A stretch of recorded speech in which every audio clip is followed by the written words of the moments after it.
General Torre, yun na nga, ginisa na naman sa Senado. Pakinggan natin yung Senate hearing na naganap ditong dumaang araw.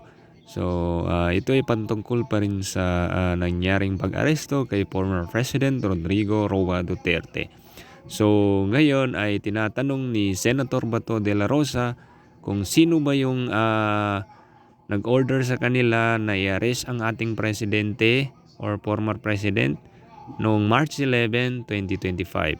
So ngayon, pakinggan natin yung sagot ni General Torre sa katanungan ng ating senador na si Senator Bato de la Rosa. So pakinggan natin. Of the higher authorities, I may not be privy to that information. Okay, hanggang doon lang sa 250. Sino nagpadala sa kanya sa aeroplano? Nagpasakay sa aeroplano? The order for me, sir, is to deliver him to the team that will deliver him to The Hague. And Sinong team na yun? Na-establish naman natin, sir, that it is done by the Interpol. Interpol? Sinong Interpol doon? Sinong Interpol doon? Si Ambassador Lacanilaw? Si Lacanilaw o nag-order sa'yo na isakay sa aeroplano? Sir, I think we have already established yung Ayan, order hindi ka ko na is for me to makasagot deliver him to kung, the may Interpol ba 250th wing or wala. and deliver So, him to all the ang team. at saka yun. Okay, assist nandun the na team. siya sa 250th wing. Ngayon, pinilit mo siyang ilabas. Nakita ko pa yung matanda, humawak sa lamisa. Ayaw siya magpadala sa'yo. Ayaw niyang sumakay sa aeroplano. Sino nag-order sa'yo na isakay siya sa aeroplano? Sino nag-order sa'yo? Can I defer the questions, sir? The answer to the questions to the SOJ. Considering No, that I have a team you are of the people one there.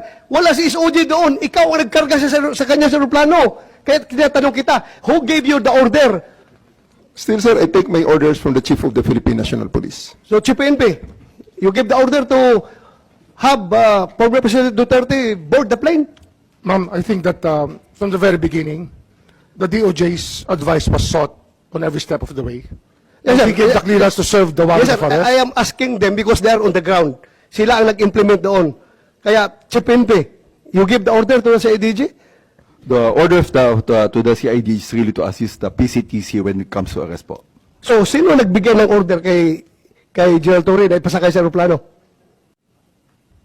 It's always the guidance that ang ano po namin is really to assist ang PCTC po. Kaya nga, PCTC, were you the one who ordered the boarding of President Duterte sa aeroplano? Yes, General Alcantara, please.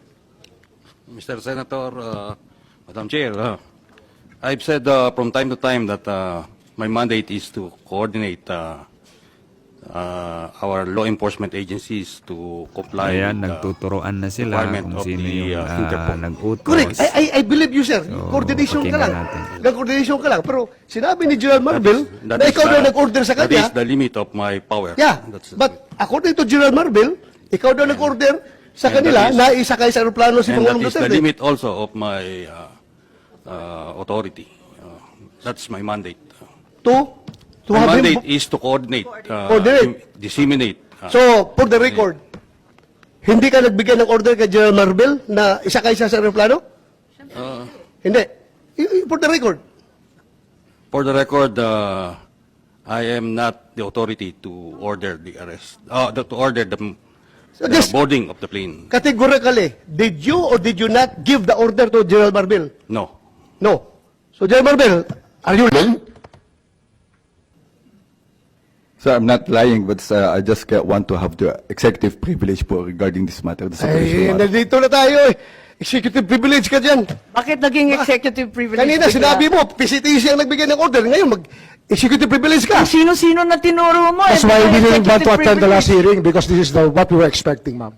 We didn't want to be bullied. Into a No, position. we're not bullying you, sir. What is bullying? We're not bullying, sir. You're trying to make people admit something that they will not admit. And No, executive we're privilege trying is a to valid derive excuse information. not to answer any Secretary question. President Remulla. Duterte is already at the Hague. Tapos na We are ang boxing. asking kung sino nagpadala doon sa kanya. Sino Yun ang na tanong we're natin. trying to understand every step of As the I said way. earlier, everything was cleared with the DOJ. We are not bullying. We want the truth.